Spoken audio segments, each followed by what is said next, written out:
guys, welcome back to my channel. Welcome. And if you're new, I hope you hit that subscribe button because I got so much videos for you guys, and I'm super excited about this channel because like I just see in the future already it's gonna be so great at 876 nails. I'm gonna be dropping all of the gems as soon as I learn something.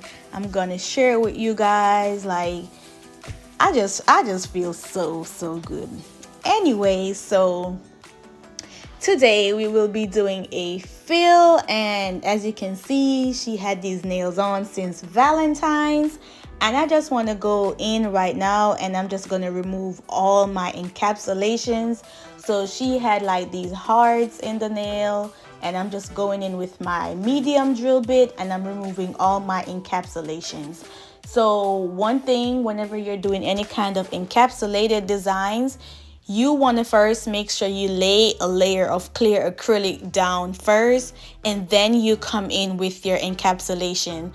That way, when the client needs a fill, it's going to be easier for you to do a back, like a drill, like a back drill on the nail, because you don't have to go so deep when you're drilling.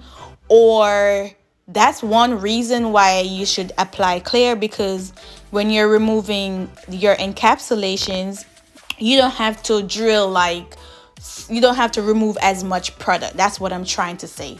That's one reason. And then reason number two, you can apply the clear because that way you don't have to get as close to the client's nail when you're trying to remove your encapsulations. So the clear acrylic is going to prevent you from going all the way to the client's nail trying to remove your charms or your glitters and stuff like that. So it's always a good idea to apply a clear coat of acrylic before you start your encapsulated designs. So as I said before, I'm using my medium drill bit and I'm going at about 21,000 RPMs for this. And whenever I'm doing this, guys, I always make sure that I keep my drill bit moving. That way I don't burn the client, because if you keep your drill in one spot for too long, it's going to start heating up and then it's going to burn your client, and this is not a very pleasant feeling. So you want to make sure that you keep your drill moving. This drill that I'm using is a Melody Susie drill. I'm on my second Melody Susie drill, y'all, and I'd say I love it because maybe when I get another one, I'd have like another opinion. But for now, this is all I know. So I guess I'll just say I love it. But yes, so far it has been working good for me. And these drill bits are some Pana drill bits. I always buy Pana's medium and their coarse drill bit. You can find them on Amazon, Pana. That's what it is, and then you're going to see all their bits that's going to come up. I'm going to leave the link also in the description box for you guys. So whenever I'm doing a fill, I always start by removing all my stones, any type of encapsulations that I have. If they're wearing like a polish, I start by removing the polish. So that's what I do first. I remove all my encapsulations, stones, or polish. That's my first move. You always want to make sure you have a routine, because this is going to help you to go faster. You know your routine, you know what comes next. You're not when you don't have a routine, you're all over the place. You're repeating your steps, and all those things takes a lot of time. So try to find a routine that you like and stick to it. Like, play with different routines. You can watch different YouTubers, see what they do, play with it, and then see which one you like. But for me, my first step when I'm doing a fill is I remove my encapsulations, and if it's a polish, I remove the polish first. Now I'm gonna come in again with my medium drill bit, and I'm just gonna do a cut down. So if my client needs any type of cut down, this is when I go in and I do a cut down. I I have to do my cut down before I apply the product, because this way I could see the length that I'm working with and I can see my structure. Because when I'm applying, I need to be able to see the structure of my nail at the correct length that it's going to be. I don't want my nail to be way longer and actually I'm going for a shorter look. I need to see my structure in the moment for the length that I'm going for, and that's it. So as you know, you never want to skip the step of pushing your cuticles back. So I just did that, and then now I'm coming in with my cuticle bit and I'm just cleaning up my cuticle. Whenever I'm working my drill, I always start from the right, then I proceed to the left. And this is my routine as well. Whatever I'm doing, I start from my right side and then I head to the left side. If I'm nipping, that's what I do. Any bit that I'm using, that's what I do. Like, it doesn't matter what I'm doing, I start from the right to the left. That's a routine and you're gonna go faster. So I'm coming in, like I said before, with my cuticle bit. And if you struggle with using like a sanding band to prep because you're scared to get close to the cuticle area, you can definitely get a cuticle bit, and then this is going to help you to get close to the cuticle. That part right there, I had seen some lifting, so I came in and I used my medium bit and I removed the lifting. You always want to make sure you remove any type of lifting. You do not want to apply acrylic over any lifting. You don't want to cause any mold on your client's nail, because these people are your clients. Like, you're responsible for their nail health. So, you know, you don't want them coming in telling you they got a mold or stuff like that. I mean, stuff does happen, but just try to do your best to prevent that. So now I'm coming in with my nipper and I'm gonna nip my client's cuticle. I always do that because this just helps me to have like a nicer finish, a nicer touch. And sometimes if you don't do this part and you apply acrylic, sometimes that hanging cuticle can get in the way of your application or your polish. So of course I went in and I dust the nails off. You always want to make sure you dust your nail off. That way your nail is free of any dust, any debris, anything. You want a clean surface to work on. Then I'm going to come in with my protein bond and I'm going to give this 2 coats. The protein bond, I only put it on the natural nail because protein bond is meant to let the acrylic adhere to the natural nail. So I don't put it anywhere else other than the natural nail. So now I'm coming in. This is Go-To Nude that I'm using. You're going to find this nude. The link is going to be in my description. I love this nude. Like, I use this nude a lot because it's not too deep and it's not light. It's perfect if you're trying to do a fringe. It's perfect if you're trying to do an ombre. You know, you have clients that's in the military. This nude is completely amazing. And I would suggest this nude. Like, you have to have this nude in your collection. Have to. Anyways, guys, so I'm coming in. So I'm going to place like a bigger bead on this nail, because like you guys know from the beginning, it was an encapsulated nail and I removed a lot of product. So I'm just going to apply like it's a fresh nail. So the first bead I apply right where the tip and the natural nail meets. I always hold my client's hand downwards. That way the acrylic naturally flows to the tip of the nail. Always making sure I'm cleaning up my side walls. Then I'm going to place the second bead right in the cuticle area, and then I'm just going to tuck the acrylic in the cuticle. I never apply my acrylic exactly in the cuticle. I apply it just above the cuticle, and then I tuck it back in the cuticle. If you have acrylic that's flowing in your sidewall, you come in with the very tip of your brush and you clean that excess acrylic off. You never want to leave no acrylic in your cuticle area or in your sidewall on the client's skin. None of that, because then when you come in to drill, you're gonna have so much more problem removing all that product.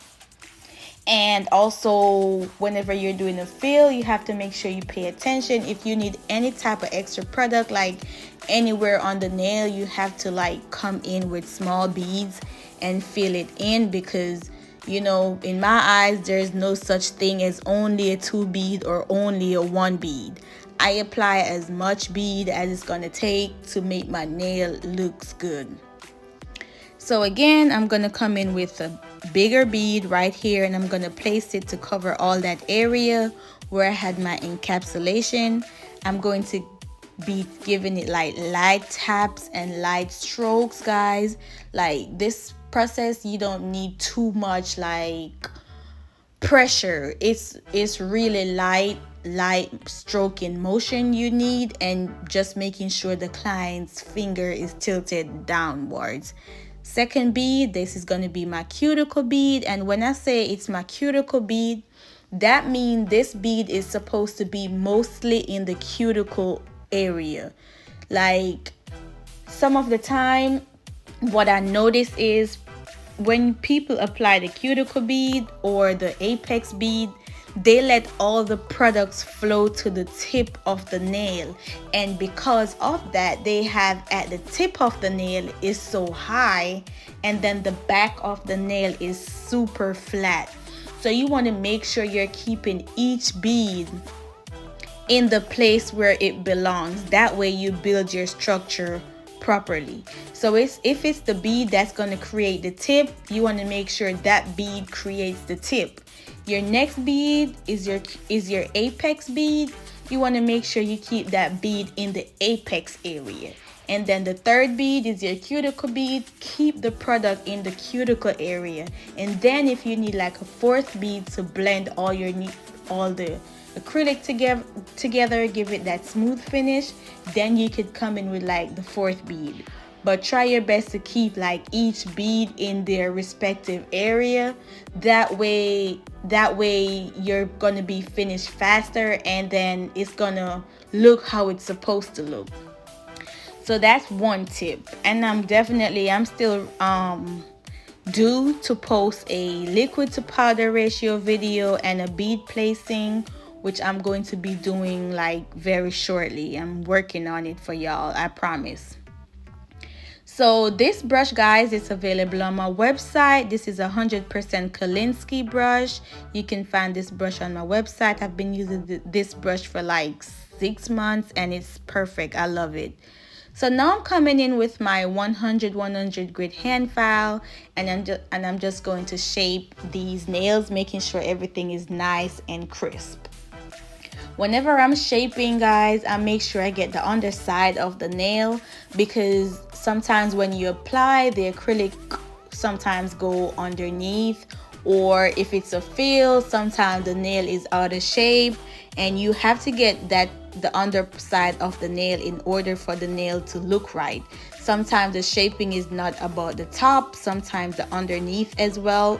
That plays a big part in your shaping, so you want to make sure you also pay attention to that. So whenever you're doing a square, you want to make sure the square starts from the side wall to the tip of the nail. You're looking for a straight line. You're looking for a straight line from your side walls to the tip. So you want to hold your file exactly at a straight angle from the side to the tip, and you're going to give this firm strokes, making sure you're not tilting the file, because if you tilt the file at the tip, that means you're bringing in the tip of the nail. So you want to make sure the file is connected throughout the nail, like from the side wall to the tip. You want to make sure the hand file is connected.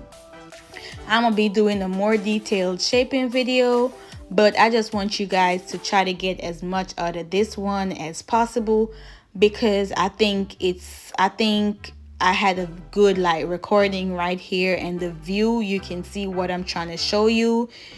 If you're doing a square, you want to hold your hand file completely straight, making sure it's coming from the side wall straight to the tip of the nail. And also you got to make sure the clients, they're holding their hands right, because sometimes they're holding their hands super stiff, And because of that, you think the nail is going in one direction, when really whenever they relax their hand, it's going to go in its like in the correct position. So you always want to make sure their hand is relaxed. That way you can see what you're doing properly, and you're not, filing what you're not supposed to file. Because if they hold their hand stiff, I'm sorry, I can't shape the nail. So I'm always telling them, please relax, please relax, please relax, because that's the only way I'm going to see the shape of the nail properly. So try to get your clients to relax as much as possible. And also, like, whenever you're shaping, you want to make sure your hand file is not dull, because then that's going to take so much longer. You should be using a new sharp hand file all the time. That way your nail is always coming out nice and crisp, and it's going to take less time. And always get the free edge of the nail as well, so it's the two sides underneath and the free edge of the nail. These files are also available on my website. I have 100 on 100 grit, and I have 100 100, and I have 80. So now whenever I'm done shaping on that side, I always flip and make sure I look at it from the client's view. That way I can see what my clients are seeing. Then I go in and I fix anything that needs to be fixed. Also, if you turn it from this angle, you can either shape it from this angle, or you can look at it from the client's view and then turn the hand around and fix it. Not everybody likes to fix it from the client's view. Now we're gonna come in and we're gonna drill the nail, making sure everything is nice and tight and smooth. So whenever you're drilling, you want to make sure you have your pinky finger resting either on your hand or the client's hand. This is going to keep you stable. You need your pinky finger to keep you stable. That way the drill is not running all over the place. Whenever you're drilling, also you want to make sure that the RPM that the drill is at is something that you can manage. Not because I'm at 21,000 means you need to be at 21,000. The drill needs to be at the RPM that's comfortable for you. And also, whenever you're sealing the nail, if you're trying to seal the right side, the tip of the bit needs to be in the right side. If you're sealing the left side, the tip of the bit needs to be in the left side. And if you're sealing the cuticle, the tip of the bit needs to be in the cuticle. You always want to make sure you're sealing your nail. That way water doesn't get underneath it and the nail doesn't lift easily. Because if you prep the nail right and then you don't seal it, you're still gonna have lifting. So you always want to make sure you seal your nails. So now I'm coming in again and I'm going to seal my cuticle, making sure everything is nice and tight. I'm going from the right to the left. That's always my motion, right to left. Also, whenever I grip my drill as if I am writing. That's how I hold my drill. This way, when I do it like this, I have complete control over the drill. So you want to make sure you play with your drill in your hand. Don't do what other people do. Like, try to see what way is comfortable for you. And that's how you're supposed to hold the drill. But for me, this is how I hold my drill and I have full control. Also, you want to make sure whenever you're drilling, you keep moving the client's hand. Don't just hold the client's hand in one straight position. If it needs to be that you need to get in the side walls and you need to twist their finger a little bit so you have the right angle, go ahead and do that. Also, if the tip of the nail is too thick, you can always come in with your drill bit and you could remove some of the product. That way you have a nice and thin tip. Your tip shouldn't be too thin either, because if it's too thin, that means the client can chip or they can break their nail easily at the tip. You don't want to see your clients, you just did their nail Friday and they're back on Saturday for a nail fix, or back on Tuesday. So keep the tip of your nail. They said it's supposed to be like a credit card, the thickness of that. But just like sometimes you can also like see what kind of job like your client does. If they work in the warehouse and stuff like that, you can build your apex accordingly. You can leave the tip of your nail a little bit on the thicker side depending on stuff like that. So back to the filing, guys. Like I said before, always want to make sure you're moving from right to left. I've never seen anyone drilled in the motion like left to right. I've never seen that before. There's no such thing in my eyes. Maybe there's a video out there like that, but as far as I know, whatever drilling I'm doing is from the right side to the left side. And like I said before, you always want to make sure you're sealing your cuticles and you're making the nail nice and smooth. That way you don't have as much work to do with your hand file or none of that.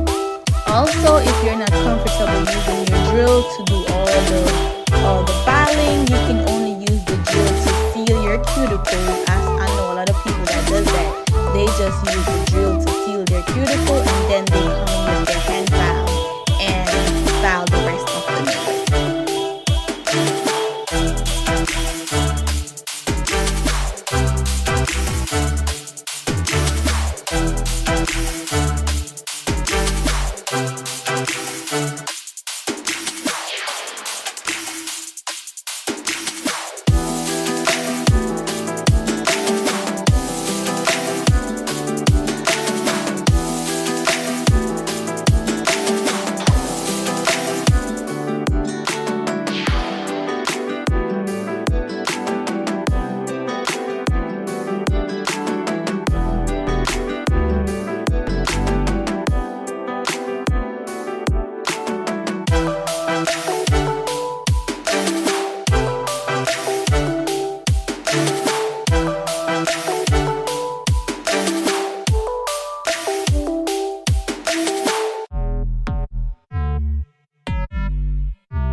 Now that we're done with all that, we came in with our hand file, make everything nice and smooth. We buff the nail.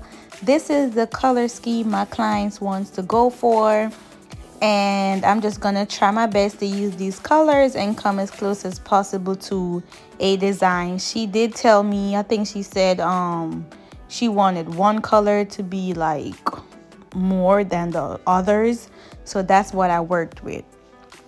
So I'm gonna see what we can do with this. And we did do like mostly French like the picture. So I'm gonna come in and I'm gonna do a green French on the pinky finger and a French on the middle finger. I practice to do my French with the one, like you see how some people do like the V's and the U's, then they do that. I've never done that before. I always practice to do like the comma, like a comma. So you start straight and then you swirl the tip, and then I come from the other side and I do the same thing. So it's more like getting your angles when trying to do a French. Once you get your angles right, you're going to be able to do a French like faster, and it's not going to seem so stressful. All you need to do is get your sides, go in and do your sides first, get the French right, and then you shade the rest of the nail. And also I wanted to touch on like pricing. Every nail tech have different pricing, how much they charge their client, but I think whatever makes you feel good, like when you're done and your client pays you, like how do you feel? Do you feel like, okay, I feel like that's worth it? Or do I feel like I undercharge myself? Like that's what I use to price my work. Even when I'm making like my scheduling, my app where people go and they book their appointment, I just ask myself, like, I'm gonna put this as Frenchies with designs. On a regular, when I do a French like this, how much is going to make me like feel good when I'm done? Their nail looks good, they're happy, I want to be happy too. So what money is gonna put me in that range where I'm not trying to rip people off, but I'm not underballing myself either. So that's how I price my nail. Because I'm gonna tell you something, it's one thing to be like, okay, I'm gonna make my prices cheaper and all that stuff, because I definitely struggled with that. Like I'll be like, okay, I'm gonna tell my client this is $100. Then by the time I'm done, I'm like 85. I'm like, what's wrong with me? Like, so I know the struggle. Like, oh, it is so hard. It is so hard. I don't know. But there comes a point where you have to put a stop to it, because you have products to buy, you have rent to pay, you want to live a life, you want to be able to treat yourself. You know, this is a job that you enjoy doing, but it's also a job that's paying your bills. And it's also the job that's going to allow you to live a certain level of life. So you always want to keep that in mind. Like doing nails, yes, it's my passion. It's my passion. Whenever I'm doing it, I don't feel like, okay, I'm working because I love it. But hey, at the end of the day, that's your job. That's your money. So you have to make sure you're putting the price at a point where it can pay your bills. And I think pricing also is based on the area that you live in, how much rent costs there, how much food costs, all that stuff.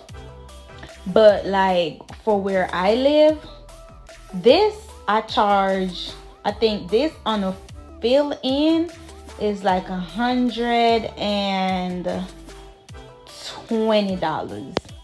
I think that's what it was for the fill. And then for a full set, I believe this is like $145 for a full set. Whenever I'm done and I collect $120, I feel good in myself. My clients feel good. I don't know if they feel good, but their nail looks good. but I feel good, and they know the price because they booked it on the website. So, they come prepared. So obviously they're willing to pay the price. But I'm not about to be doing nails because this happened to me like way too much. Where I do somebody's nail and then they leave and I'm like, oh my gosh, I just sat down for 2 hours or 3 hours and I charge $85. So I work 3 hours for $85. So if you can only do two nails, that's 6 hours. So how much money you really gonna make for the day? You know what I'm saying?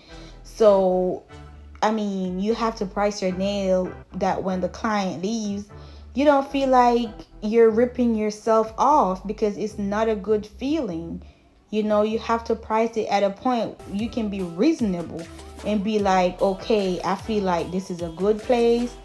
I'm not ripping them off and I'm not lowballing myself right there. And also, you can target like a certain audience. You can be like, okay, this is my price and this is my price.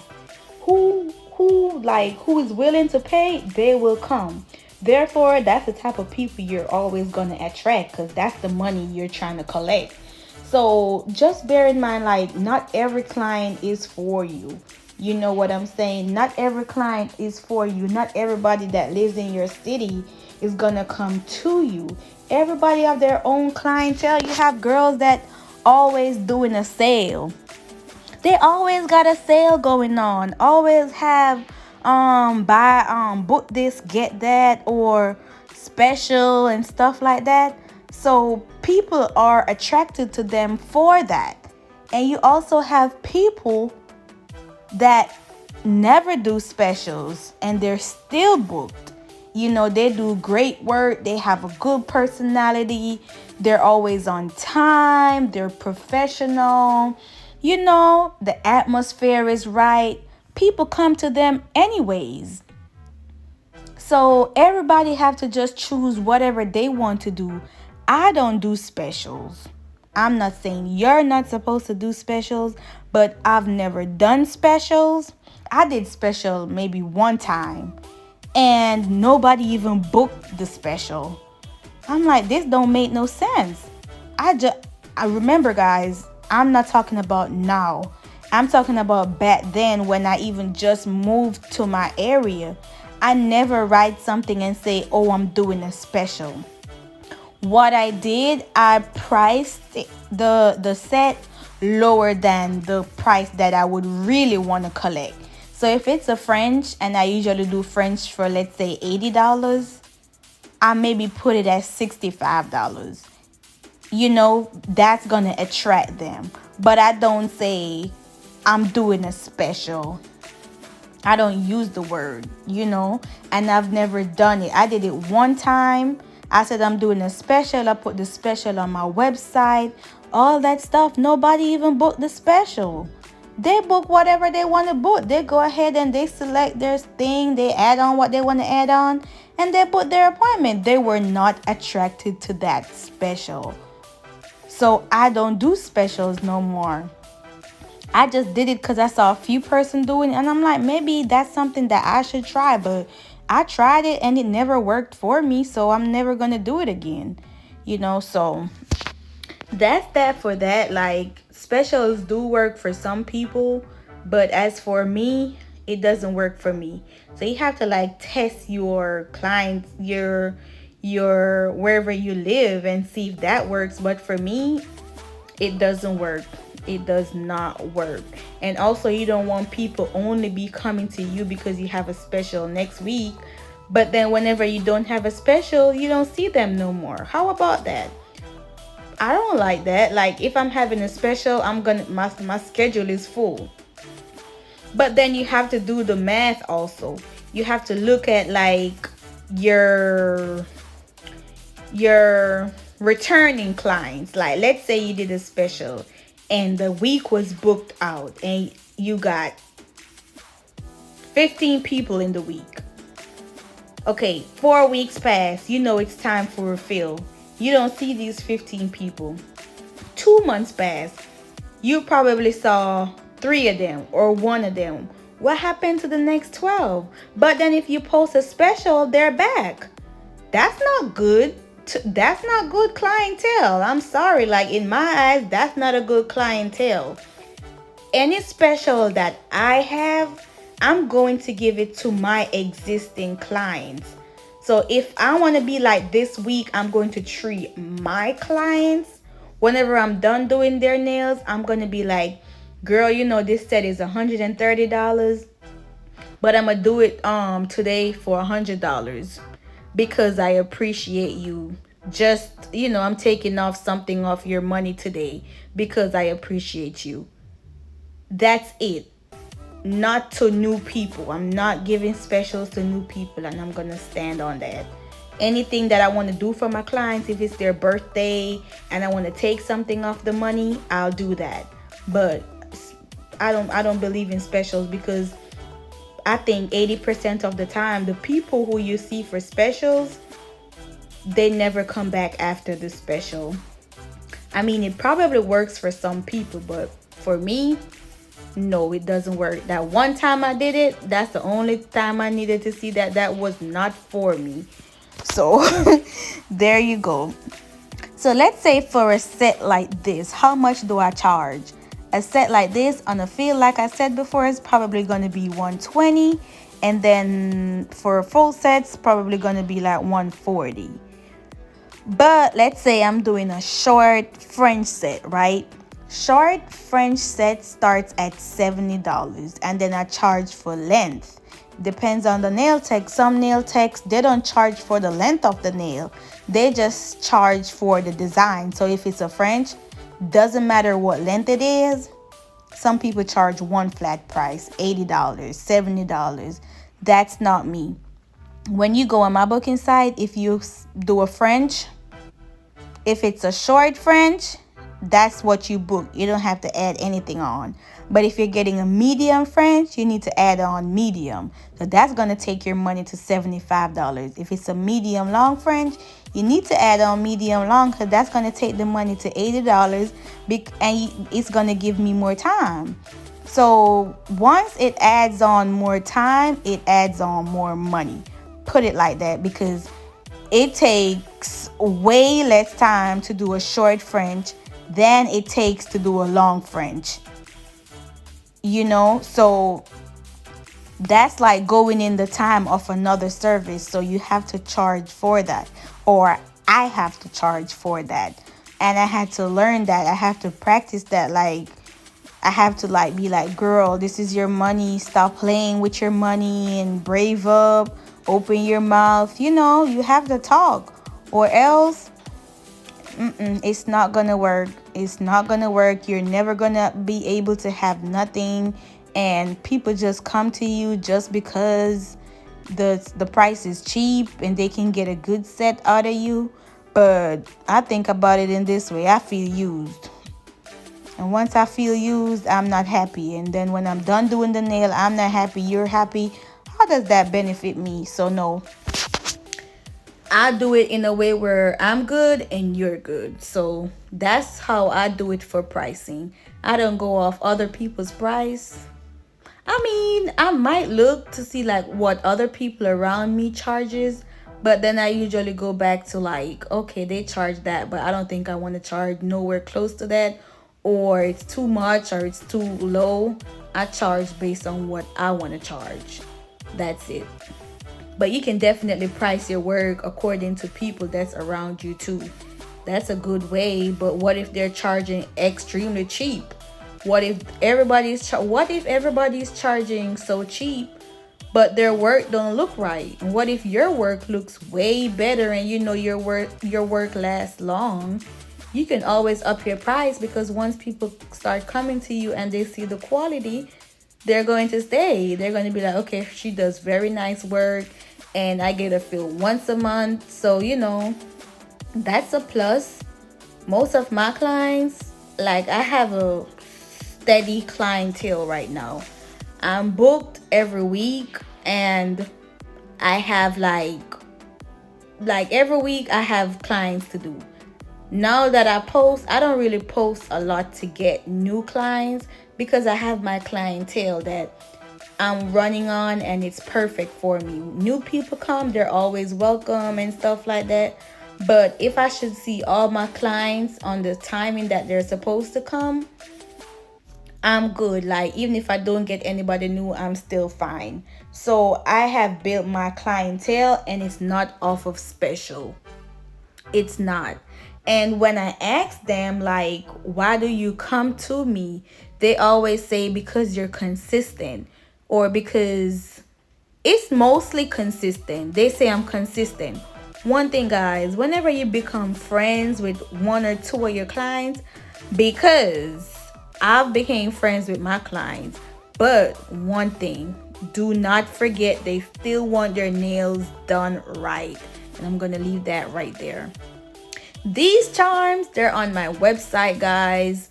Please go and check them out. I have so many colors, guys. I have pink. I think I have like the green ones. I have all the pastel colors. So definitely go and check. I have new charms on my website. Go and check them out. I have these in like the silver and the gold as well. So you should definitely go and check the charms out. I have a lot of charms. I have transfer foils and all that. So this glue is the Macart glue. I've been using this glue for quite a while. Ever since I discovered it, I never stopped using it because it's really good. My clients come back with their charms on. So whenever I find something and it works, I just stick to that. So this is Macart glue. So if you're looking for a decent glue to hold your charms, you can go ahead and get the Macart glue. It works really well. And that's the end of the video. This is the final results. Please don't forget to subscribe to the video, like the video, and until next time, have a blessed day. Thank you guys for watching.